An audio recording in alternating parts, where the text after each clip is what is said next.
In today's video, I'll share 3 reasons why you should not buy Google reviews. The first reason is, guys, these reviews are provided by fake accounts which are not active, and Google can very well understand that these accounts are not being used and these are created only for providing these reviews. So Google can suspend your profile.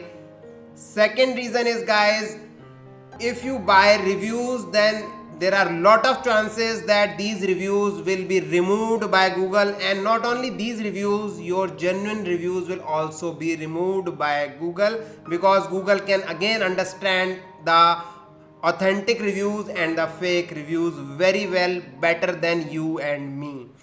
The third reason is, guys, due to buying fake reviews, your profile strength can go down and your ranking profile can go down, and it will lose the trust of Google, and definitely it will be difficult for you to rank that profile again. So guys, it's better you grow your reviews with authentic ways, and for that you should use gbpgm app, which provides you a lot of ways using which you can generate organic reviews for your business profile. The link is mentioned in the description section. So start using gbpgm app.